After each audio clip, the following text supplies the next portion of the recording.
UK boxing blogger, coming right back at you. Today on the phone, I've got the former WBO welterweight champion of the world, the former interim WBO light middleweight champion of the world, Paul Punisher Williams. How are we today, Paul? I'm not pretty good. Good. Right, Paul, we got some news going around. You've started up a foundation. Would you be able to tell the fans about your new foundation and what it represents? Yeah, I go around and do a little speaking to unfortunate kids and people who got hurt and stuff like that. You know, kind of give them a little motivation. You know what I'm saying? Let them know, like, you never know when your last step is or whatever. I mean, you get down and be all depressed and out. You know, like you keep pushing forward. You know what I'm saying? So that's basically why I be going around speaking to people that's hurting and the kids and stuff. And let them know, like, so what they do with their money and stuff when they get it and stuff like that. And, like, you know, just mentoring them in some ways. Right, yeah. So did you get any of the kids involved in boxing? Oh, yeah, that's what we're working on now. We got a lot of people asking about me training some of these kids and stuff like that or whatever. So we try to work out that, and I'm trying to get that work in our schedule. So we're just pushing the foundation, you know what I'm saying, going around different towns and states, you know what I'm saying, and doing some speaking. So basically what I'm trying to do now, like, once we get this foundation up and running real good, you know what I'm saying, we'll just go and try to start a little gym and stuff and try to get some little fighters and stuff. Yeah, so basically, Paul, how can the fans support this foundation? How can the fans support this foundation? They will just go on paulthepunisher.com and you know, they just support me however they feel they want to support. You know what I'm saying? They go support. Follow me on Twitter. One Paul Williams. Yeah.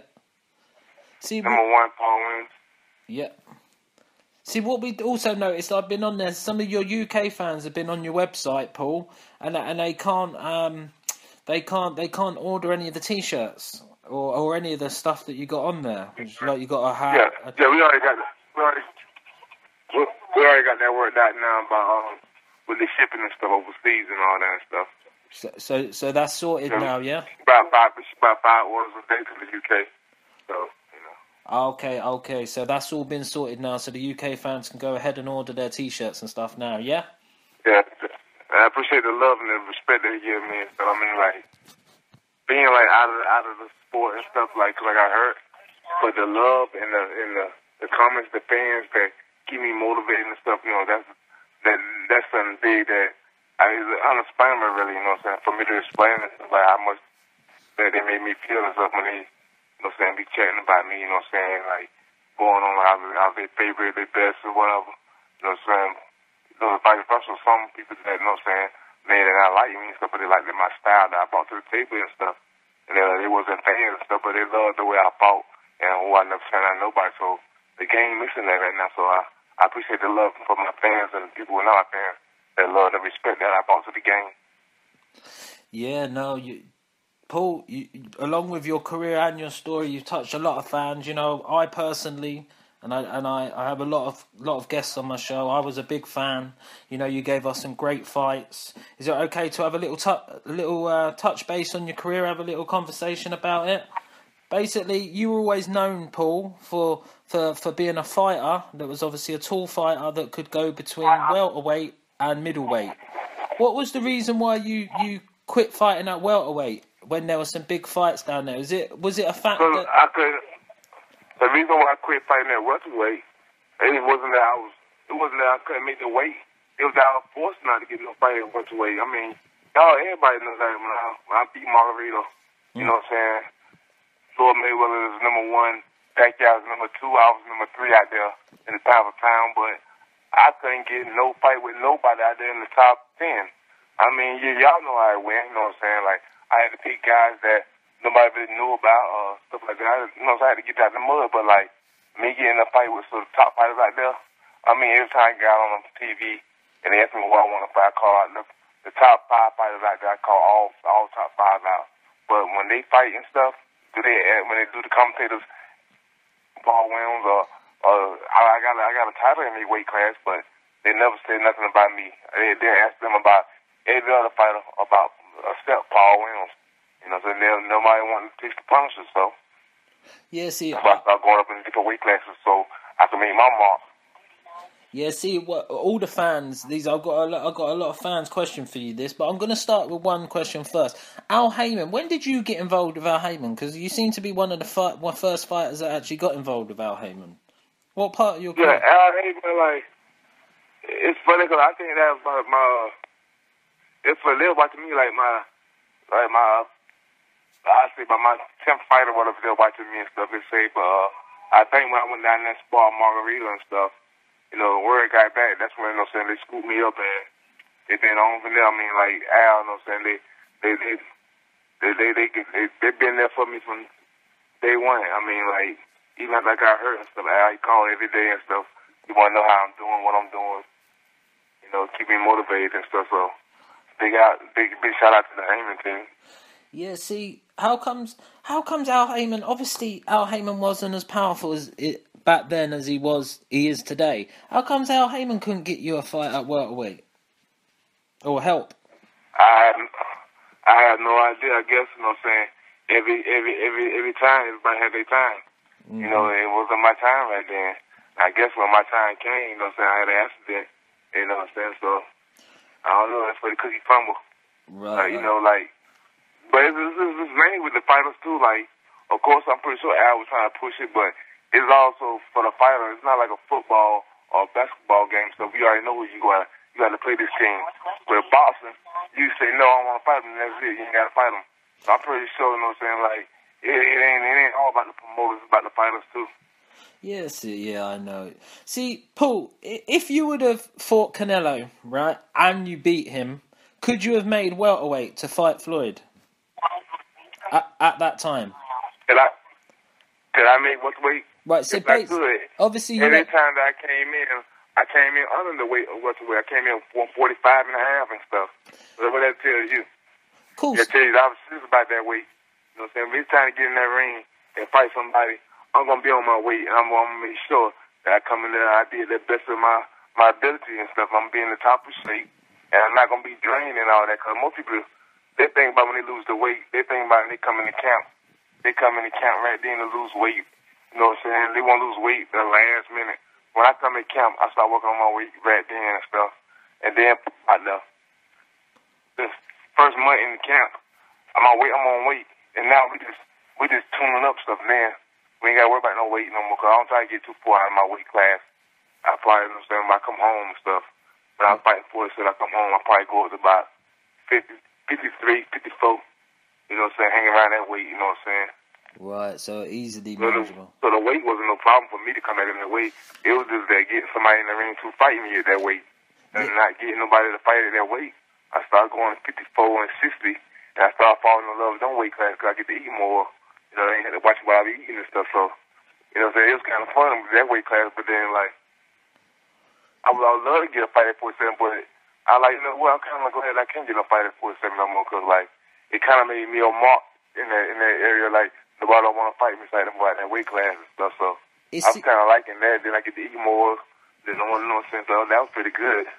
Cool. So it's such a shame though because for the fans and for me personally, you know, I see you had a lot more speed and power down at welterweight. You know, I think you could have made your biggest statement down there. Because that weight and stuff, it was like it was like natural for me and stuff. Like when I first came in the gym and stuff, it was like fighting like 55, 56, stuff like that. And you're like, you that's weight. You just came in. You didn't even train yet to drop no weight yet. So if you drop weight, you know you probably be at 140, 147 or whatever. So we tried it. We came down to 47 with no problem with ease. So we were like, we was trying this weight class and then. I had the power in that weight class, the speed and stuff, like, being with them guys, and they're like, I sparred with, like, heavyweights and different kind of guys, so it was, like, hard for them guys to really mess with me in that weight class. Like, I mean, you seen what it was out there. Mm-hmm. And even though I had my first hiccup with Pacquiao, when he beat me and stuff, I wouldn't say it's more so of him out-boxing me or out-skilling me or whatever. It was just more so of me playing it down, like, you know how you be, like, say if you're fighting Floyd Mayweather, you be on your A game. But fighting somebody, you know what I'm saying, not downplaying Crantano or whatever, but fighting somebody that you really don't know too much about or whatever. So I ain't bring my A game. I brought like a C plus B plus game to fight him. And by me doing that and stuff, like not getting up for that fight, like I couldn't get in my rhythm real good, like, and he just pot shot at me and stuff. And like when I did get in my rhythm and stuff, I allowed him to like tie me up and all that and stuff. So then when I seen the tape and stuff, then I had some revenge to get back because he took my belt and all that. The little fuel to my fighting and stuff. So I like, we know how to get him. I ain't worrying about that. You know what I'm saying? We get him in the first round. You know, because like what we seen on the tapes and stuff, like, of course I would love to go 12 rounds because I love to punish people in the ring. Because like when you knock them out and stuff, they be like, oh, I got caught with a punch. But when you put that beating on somebody for 12 rounds, ain't nothing they can say about it. Yeah. So you completely earned, and they can't say a lucky punch or anything like that. Yeah, that's quite correct. Right, see, Paul, I've got some fans' questions for you now. Okay. Right, so this is from Cy Thompson from Twitter. Was there any genuine talks for you to fight Floyd at 147 or 154 around the 2008 to 2010 mark, or even Pacquiao, to that matter? You said without fighting down that way? No. Was there any genuine talk between your promoters or management of any attempt to contact Floyd Mayweather to fight you at 147 at 154 around 2008 to 2010? Of course, man. It was talks of me fighting Basically, it was talks of me fighting all the top fighters out there, like a Floyd, a Pacquiao, Cotto. But that's what I was calling out. I mean, everybody saw me on the TV and network and stuff. Yeah. I like them dudes, because them the dudes, them was the top guys in my weight class, and there was the guys that was the kings of that weight. So when they said they was the pound-for-pound kings and all that, so I had a belt, so I feel like if I got a belt, I should be missing right there with them. I want to test my skills out with their skills and see who will win and stuff, because the fans want to see, like, I mean, like, not to my own horn, but other than Mayweather, Pacquiao, and Cotto around that time, it was only me out there that was real hot, that was real exciting. No, that's the thing, Paul. I like a lot of fans believe we see you calling them out, and we feel that you were avoided. You know, what I think the fans want to know is, was there any, like, I know you called them out, and really that should be enough for them to answer, and you did it time and time again, but was any of your, like, promotional team or management team trying to get hold of them to try and force the issue? I know my management, Peterson, was telling me, you know what I'm saying, we're trying, you know what I'm saying, get it, but, you know what I'm saying, we getting no feedback, so I left it at that. But my thing was me to go in there to train and stuff. Like, if I don't worry about, like, who I was going to fight next and all that, that drove me crazy and stuff. So what I did, I just train, you know what I'm saying, and here comes we got this fight. I like, okay, let's do it. It didn't matter who it was, but of course I would love to get a Floyd Mayweather or a Pacquiao or Cotto, because there was the big names out there, and there was the big money fights. You know what I'm saying? They fighting $20 million fights, $10 million fights and stuff. I'm like, man, I'm right there with these guys, and they fighting guys, and them guys ain't fighting them back like that. Let me get in there, you know what I'm saying, show them how to fight. You know what I'm saying? I would make it a fight, but I never could get down like that. So, you know, I just took what I got, you know what I'm saying, I ran with it, you know what I'm saying, for whoever I had to fight, to, you know, so get my name out there and my nest straight. So when I walk away, I'll be comfortable.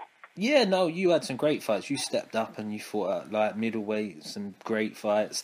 You know, your Rinky Whites, your fights with Martinez, your Cintron fight, and also your Lara fight, even your second from last. No, the quality of your fights later on in your career, you can't deny. I just think a lot of the fans, Paul, they were really wanting you to fight Floyd. You know, I know a lot of fans out there now who thinks you were the man to beat Floyd. You know, it would have been lovely to see. So they just wanted clarification. Well, I'll give my fans a sneak preview of what that fight would have been like in my eyes. When that first fight with Madonna and Floyd, in the first round, Madonna came out of that fight, and he was going on Floyd. Would that have been me the whole 12 rounds? And it would have went like that the whole 12 rounds, unless I would have got caught like Martinez caught me with a lucky punch. That's how the fight would have went in my eyes. Yeah, I don't know. Yeah, I think I don't know if like Mayweather at 147 probably would have the power to catch you like that either. Really, to be fair, especially a shot you didn't see. But who knows? Boxing's boxing. So I got another question for you, Paul. It's from I Just Brood or I Just Broad. It's from YouTube, I believe. Was there any chance in your mind that Margarito may have used plaster wraps during your fight? I know that's controversial. Did you ever wonder that? All I know is punches, they are solid. You can hit with his punches, you feel them. You know you got hit with a punch. It's like when somebody hit you, you want to turn around and, what he hit me with? That's what kind of punches he got. But my thing was, I was so mind framed and so wide into like what I'm going to do and how I'm going to take this title from him. I can't say he did, and I can't say he didn't. All I can tell you, that was one night right there that after that fight, and when your adrenaline goes down and all that, man, it's like I was in all kind of car wrecks and stuff. I'm like, yo, man, it's crazy, but that fight right there made me be a man in the ring, you know what I'm saying, a beast in the ring, because, like, through all what I went through in that ring with him and stuff, like, you know what I'm saying, the constantly punches, you know what I'm saying, even though I had a bruised rib or whatever, he kept banging me in the ribs. I mean, like, after the fight, I had cranberry juice coming out and stuff. Mm-hmm. That's why my urine was looking. So, I mean, that fight right there, like, it let me know, like, even when I'm doing my thing, I'm having fun out there, getting in front of them, and the tables turn, and he started busting me up and all that, it let me know that no matter what, I still be in there holding my own and fighting them off of me and stuff. And that's why I don't see them fighters today. And so, like, when they get out in front, they doing their little thing, then the fight change, they get hit, and then the other dudes start beating on them.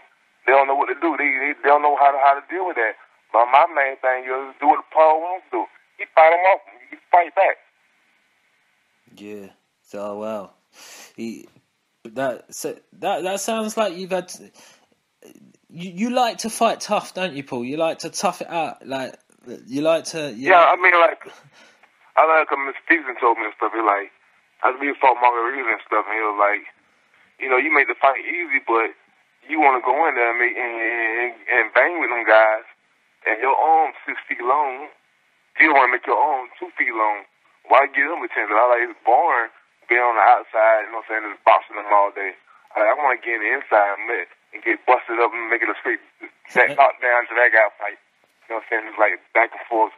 Like everybody like, oh man, you seen that fight, man, it was going back and forth. That's what kind of fights I wanted.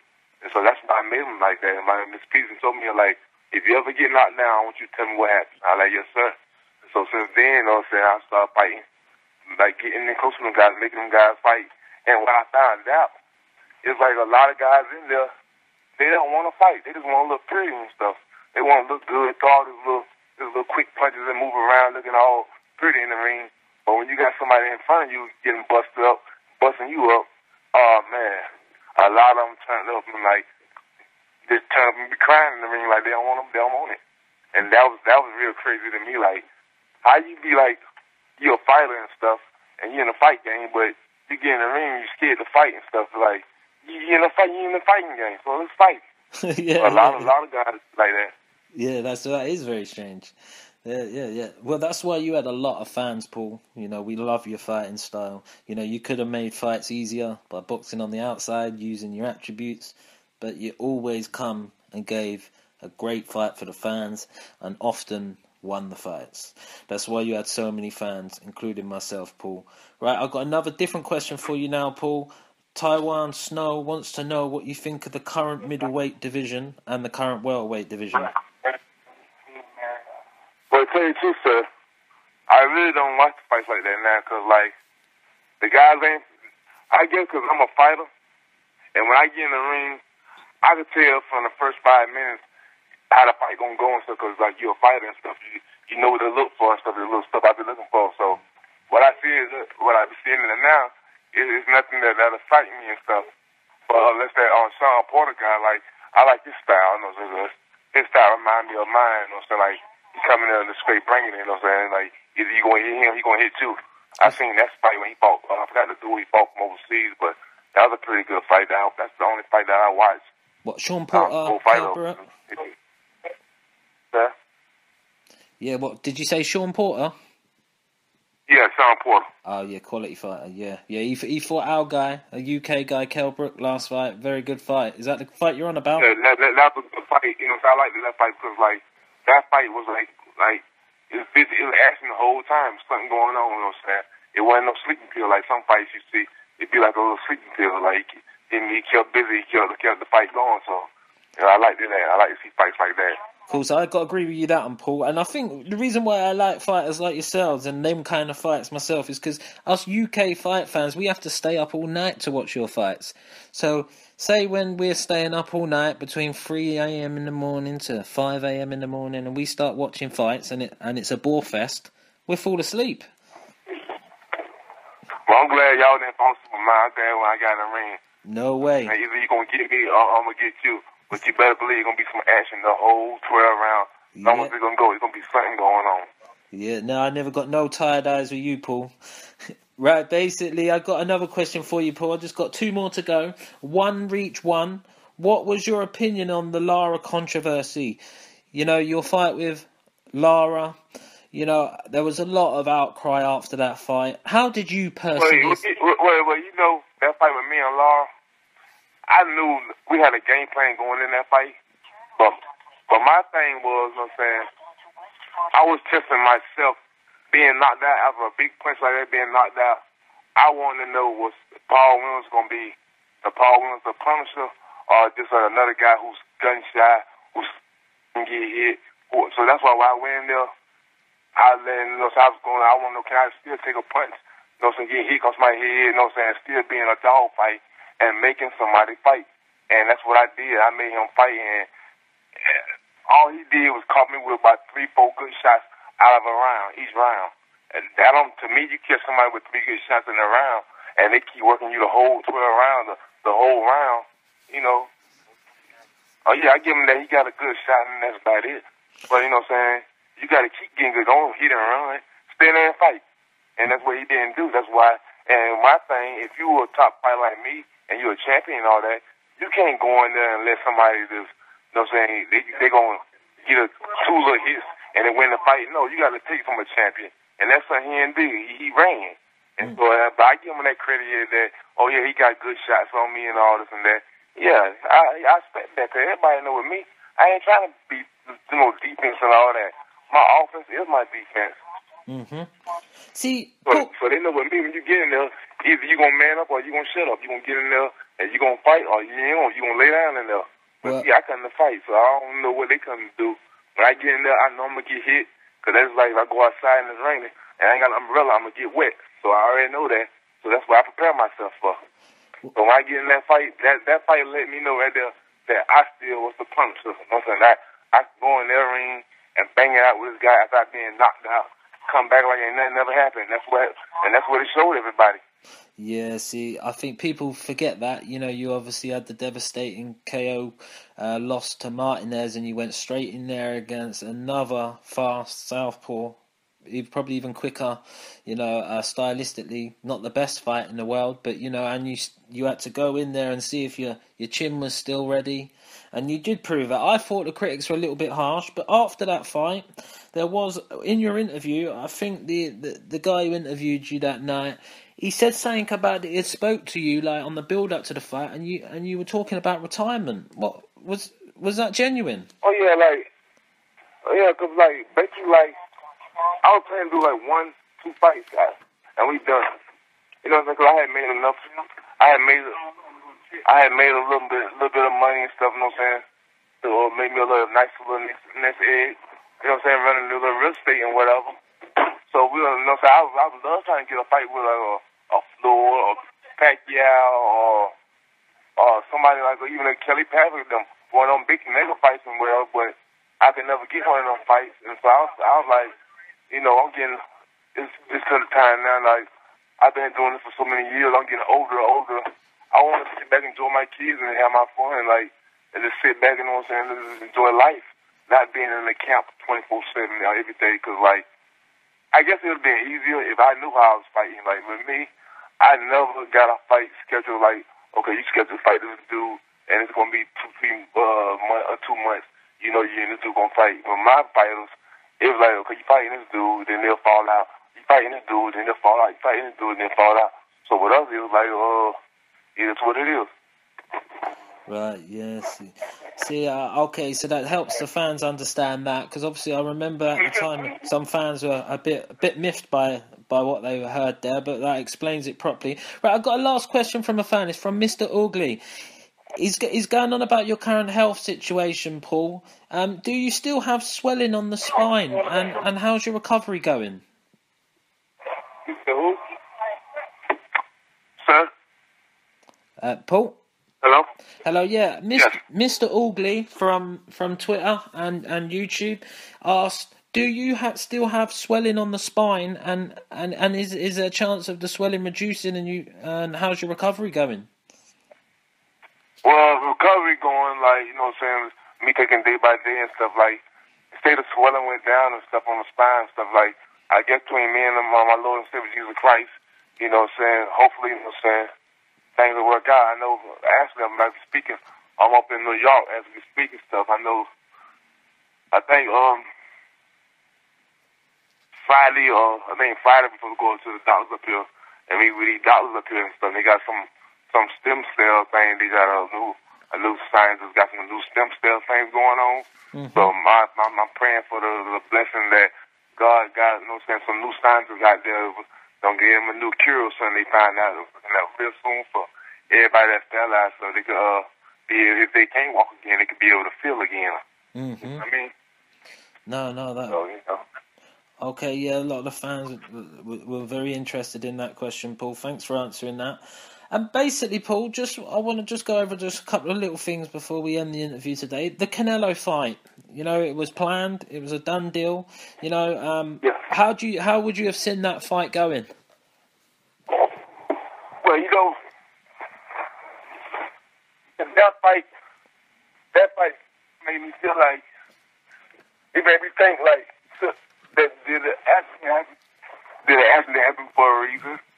You know, then that was my blessing, because I know with me, I know I'm gonna get hit.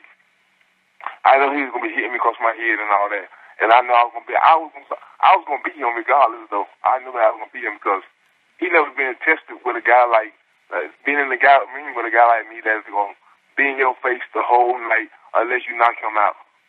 He never been in the ring with a guy like that, so I feel like I would have had the advantage of beating him and stuff. I score him and all that and stuff, but on the back end, I look at it like, what if I would have took that fight and all that, and then after the fight and stuff, I'd have been hurt, like brain dead or something like that. You know, I'd have been messed up and like couldn't spend my money or couldn't do nothing, couldn't talk to my kids because I got hit in the head and been messed up or whatever. So I look at it like my accident probably was my blessing to go down, so I could still be here and not be able to, you know what I'm saying. I'm not walking right now, but I still could move around, talk to my kids with the same right of sense that I had before I got hurt or whatever. Yes. And that's how I look at that fight. Like sometimes I be like, man, this was the biggest fight. I remember in the house and stuff, like my brother wife, she was like, they saying that he fighting Alvarez. They got it right here on the internet. So y'all fight for $20 million and that. I'm saying to myself, like, man, they always sound fighting somebody, but it never happened until they begin the ring. And they said, I know I'm fighting, I know I'm fighting and stuff. That's what I was saying to her and stuff. So it was like a normal day. I was at my brother's house, and then we were like, we can go just hang out or whatever. So I spent the night at my brother's house. But that morning and stuff, I woke up about 7 o'clock. I like, I'm going to go to the room, go get my girl, you know what I'm saying, go get something to eat or whatever. And we probably go get dressed and go to the wedding by 5 o'clock. I left I got up, I got my jacket, my brother's car and stuff. But I had my whole racing suit, but I ain't even ready the whole racing suit because it's too hot out there. So I just put my jacket on. Now I'm like, his son woke my brother up. I had left the house already. Normal date, got in the middle of the road, you know what I'm saying? Made my little turns by the store and all that, like ordinary day, around about 7:30, going around the curve, and boom, one big thing happened to another. It was like laying down on the ground and stuff, like. Crazy, like it's laying there, like the first thing you do is try to move your toes or whatever, and so you can't move and stuff. So you just sitting there, and then like I'm like, I'm saying to myself, like This can't be true. It got to be a dream. Like, I know, like, I was going to a wedding. And after the wedding, that Sunday, that Monday morning, I was going back to training camp because we was going to fight, going back to fight and stuff, but it never happened. So, it is what it is, That's where it could come. Well, everything happens for a reason. Well, thanks for the insight there, Paul. That would have been a great fight with you and Canelo. Oh yeah, man, like that would have been one of the best things ever. Not knocking Canelo or whatever, because I respect his style, his fighting skills, because, like, he was up and coming or whatever. But my thing was, when we got in that ring, that fight would have been like me and Margarito. I'd have been his biggest test. You know what I'm saying? If he would have got past me that night, he would have been ready for Floyd that night. When he fought Floyd, he'd have been more prepared and stuff if he'd have fought me, because, like, I'd have been that guy that would put him through that test, like, let him know, okay, do you deserve to be in there with a champion? So you don't hit this guy with his best, your best shots, and this guy's still right here, and he throwing his best stuff at you. And can you take his best stuff? I mean, that's how I was. Like, everybody that know that fought me and stuff, they know when you get in that ring or whatever, you gonna have to fight that whole 3 minutes. You gonna have to fight unless you knock him out. And that style, everybody seen that style, so they knew that. Yeah, that would have just been that would have been an acid test for him, and the winner, I believe, if Canelo would have fought you then, he would have probably fought Floyd straight after, and the same for you. I think if you would have won that fight, you would have been the biggest talk in boxing, and you would have Floyd would have had to probably fought you or Pacquiao at that stage. Paul, while we're talking about Floyd and Pacquiao, this is what I do. This is how I end my interviews. I normally do a few fight predictions for the fighter, so I'll throw a few fights out and who do you think would win. But as you said, you don't watch as many fights at the moment, and there's not many big fights going on at the moment either, other than the Pacquiao-Algieri fight. But if Pacquiao and Floyd were to have fought, if they fight next year, 2015, who do you think wins? What, they win? Yeah, out of Pacquiao and Floyd 2015. Well,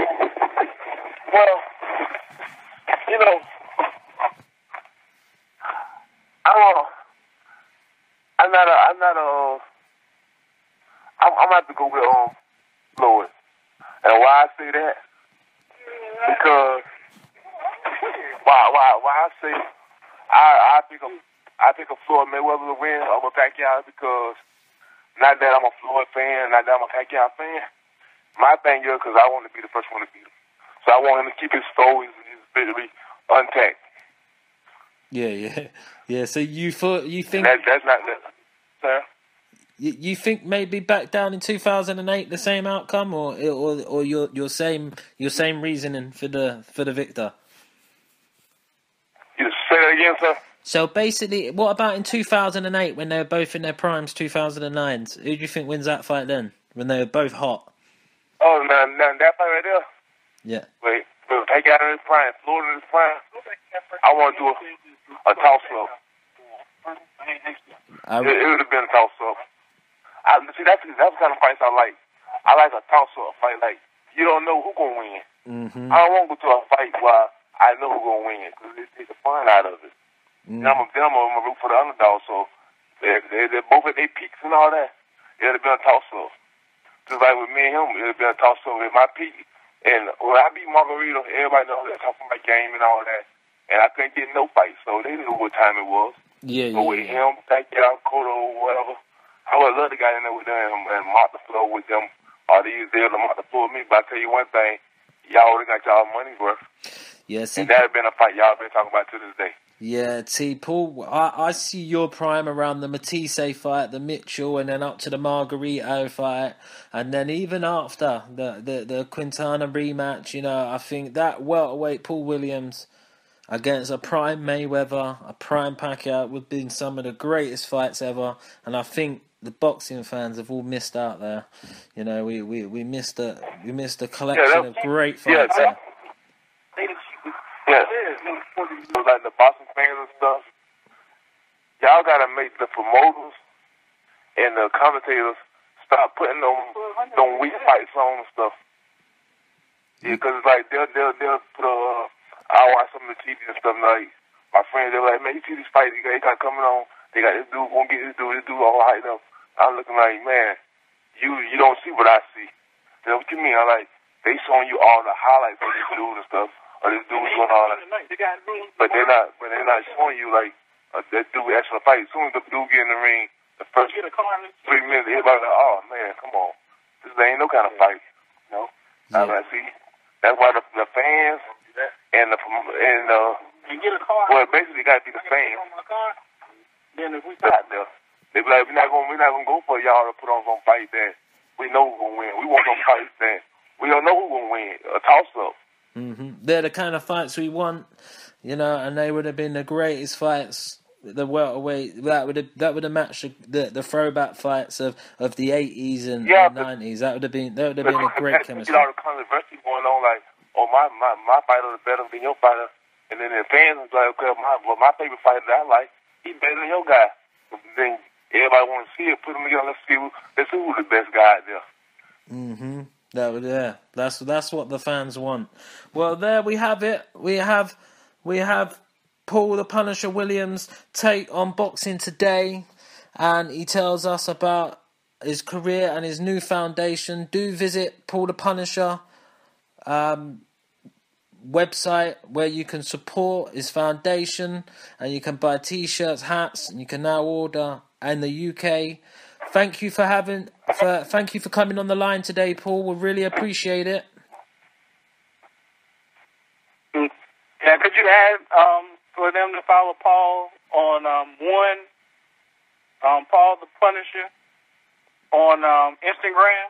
Yeah. And they can like him on his Facebook page at Paul the Punisher all together Williams. Right, there you have it, fans. You join up there, you follow him on Facebook and Twitter. This is UK Boxing Blogger How. Until next